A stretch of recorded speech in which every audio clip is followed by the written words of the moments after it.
about to say you look sleepy. I'm looking forward to the sleepies. Yeah. Weird. Getting ready to return to normalcy next week. It'll be good though. Needed. It's an interesting week. But not intended to be the norm. Yeah.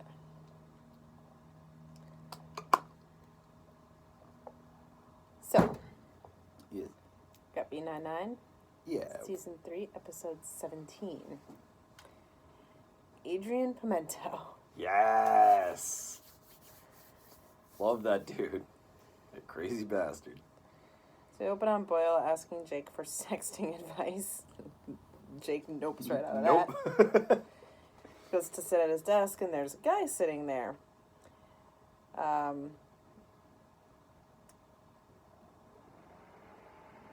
Jake goes to be like, hey, who are you? And the guy, straight up pulls a knife on Jake, and everyone's freaking out, and Holt, in his very Holt manner, comes up, and he's like, oh, this is Adrian Pimento, a detective who's been undercover for the mafia for 12 years. Yeah. And, he's out now and coming back to the 9-9 as a detective. And Jake is like, this is awesome. How does that guy immediately get reinstated without some severe psychological review? Which he clearly needs. Clearly. So we got post-credits. Pimento's formally introduced at the morning meeting. Super intense. Worked for an A-list mobster. Jake asks Holt to partner with Pimento on a B&E. Holt allows it. Boyle makes a goat stew to welcome Pimento, but he explodes a pressure cooker, so they have to ask Mean Marge to clean it up. The janitorial union sucks. Meanwhile, Holt has a special project for Gina. He needs her to make a video application for a grant to get money for office equipment upgrades.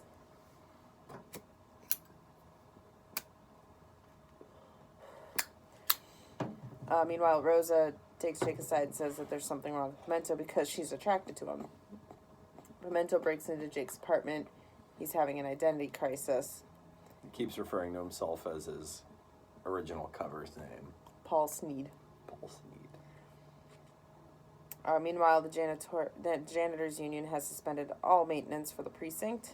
In retribution or in revenge or whatever for the 9-9 making such a mess, and they're like, no, we're not going to clean it up, and since you're not nice to us, we're not going to give you any service at all. Well, maybe they should just, be nicer. But anyway. This is why unions suck. Because the 9-9 isn't allowed to clean up themselves because union. Right. On Jake and Pimento's B&E case, Pimento is acting super crazy, buys a burner phone. Meanwhile, Gina's project goes sideways because she adds pizzazz. Jake is taking up Pimento. Boyle is brainstorming how to get the break room cleaned. Everyone's scared of Mean Marge. Including Holt. Yep. Rosa shows up at the steakhouse. Stakeout. Steakhouse. Gina recasts Holt and Rosa for the video project. Hires a couple of actors. Jake breaks into Pimento's car, but Pimento catches him. Pimento is hurt and kicks Jake out, so he doesn't show back up to work the next day and goes back to his job that he had before he became a cop, which was bagging at the grocery store. At the grocery store, Jake levels with Pimento, admits he doesn't know what Adrian is going through. Yeah, because Jake had been like, I know what you're going through. I was undercover for 63 days, blah, blah, blah. And but Jake's undercover gig was nowhere near what Pimento's was. Right. Jake was kind of lying to himself and making it seem a lot cooler than it really was. And he's like, no, yeah, I didn't have to do any of the stuff you did. I don't know what you're going through. Meanwhile, the video application ends up going great. Gina's presentation was dramatic and depressing. I will remember you. Boyle, Terry, and Amy smooth things over with Mean Marge. And Boyle makes another mess by christening the break room. Why do they keep christening things? Yeah, every time it goes horribly. Pimento shows back up to the case. It's still crazy. Pimento, no! Not a doctor. What'd you say? Not a doctor. No, no. Episode 18. Cheddar. Open on Jake saying he's received inheritance from his rich uncle. And it's 1 million shares in Blockbuster. What happened to Blockbuster? Yeah. What? Why? I still have my Blockbuster card. What's wrong? Why is this a bad thing? What happened to Blockbuster? I think there were still, very few Blockbuster stores even when this episode aired. Oh, well. Post-credits, Boyle is nervous about LASIK surgery. Holt was going on a trip to Paris to see Kevin, but he cancels because he needs to look after his dog, Cheddar. Jake volunteers himself, Amy and Boyle to house/dog sit. Pimento and Rosa talk. The sexual tension is ridiculous. At Holt's house, Cheddar has destroyed the house. Then Boyle catches fire. Amy is in full-on panic mode. Holt is coming home. Turns out Cheddar ran out. Jake called in the whole squad for help. Gina stalls Holt. Rosa calls Pimento out in the flirting, and he gets scared and runs away. Blind Charles escapes from Jake and Amy's search. Pimento tells Terry he's not good at flirting. Terry fixes him somehow. Yeah, he says something that's like... He says something totally innocuous, like, you can do this. He's like, you're right.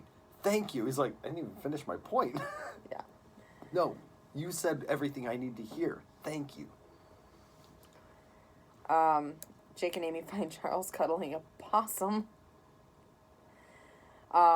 Which looks like a real opossum. Possum. Opossum. Possum. Possum is a slang. Opossum is the name of the animal. I can't say that. No, I can't. Okay, English major. I don't care. It's possum, the O is silent. It's not even spelled with a U. I said O. Oh, I thought you said U. No, I said the O is silent. It's all on video.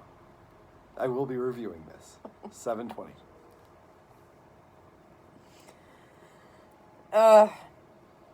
The squad brainstorms finding Cheddar. They all dress in Holt's clothes to attract Cheddar to their scent, and Holt catches them.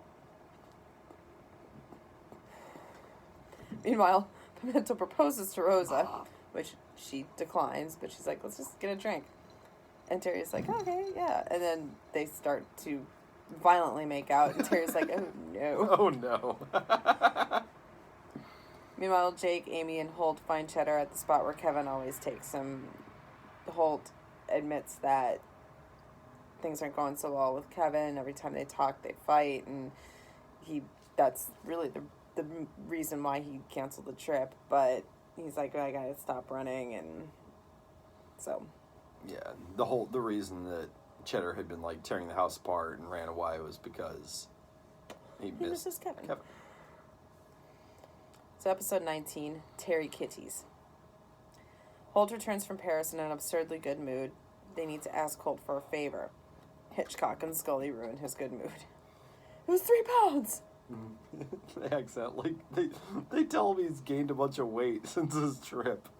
It's like, what the fuck, guys? Post-credits, Terry receives a kitten in the mail. Backstory about his first year as a cop, or detective, I think. He blamed a cat for the first case, and now his old squad sends him a cat every year as a joke. Meanwhile, Pimento is living in the break room. He got kicked out because of his night screams. I dreamt I was being scalped by a guy with a grapefruit spoon. Oh yeah, bad dreams are terrible.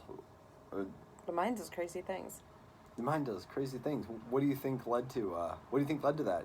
One time a guy tried to scalp me with a grapefruit spoon. That would do it. Boyle inadvertently invites Pimento to live with him. He said was, if there's anything I can do to help, and Pimento's like, yes, I will move in with you. Boyle's like, okay. The 9-9 is hosting a bomb defusing class. Amy and Rosa make a bet about the class, who will be better at it. Better at it, yeah. Jake tells Terry to stand up to his old squad at the 6-5. It doesn't work. He ends up with more cats. Boyle's having trouble with Pimento at his place. He asks Gina for help. Well, he didn't really ask Gina for help at that point. He just kind of explains what happened, and Gina's like, gotta stand up to him. Jake and Terry steal his old case from the 6-5 at the bomb class. That looks super fun. Amy and Rosa trash talk each other. Terry and Jake investigate the old case by interviewing very old contacts about the case. Victims. Jake is so loyal. Not just, well, yeah, I guess it was the victims, because it was like a series of B&Es, right? Mm-hmm. Most of them are dead, but... Yeah. Jake is so loyal to Terry to try to solve this. Awesome. Mm-hmm. Terry realizes the elevator inspector inspected the elevators in all 4 B&E buildings, so there's a new lead. Boyle asks Gina for help with his Pimento issue. Jake and Terry talk to the 6-5, who are being dicks. They bust the inspector, and he appears innocent. And the 6-5 mock Terry again. Jake stays up all night working on the case, finds out Terry's original suspect faked an injury. Right. It's like a circus acrobat or something, and when he originally went to make the arrest, the guy claimed to be paralyzed for the last 2 years. Yeah. Amy, Rosa, and Holt actually all failed the bomb defusing class. Well, Hitchcock and Scully passed it. They're like, those were bombs? Those were bombs? So now they target a driving class challenge. Precision driving. And Amy is really intense. She's like, I'm going to drive you all off the road into a wall. I'm going to kill you. I'm going to kill you. And Holt's like, oh my. Gina tells Pimento to back off Boyle. And, you know, she's like, you just have to be the alpha. And Charles is like, but what if I beta you into being my alpha? And Yeah. and Gina's like, no. Oh, no. No. She realizes that Boyle used his beta status to manipulate her into helping him. It's an effective tactic. Terry arrests the old suspect, thanks Jake for his help. And Yeah. Fun. A bit abridged, but yeah.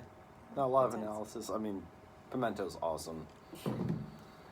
Like, not as a person, but he's really, really fun to watch. Yeah. So. He's on the show for a while. Yeah. Alright. Yep. Cool. Cool.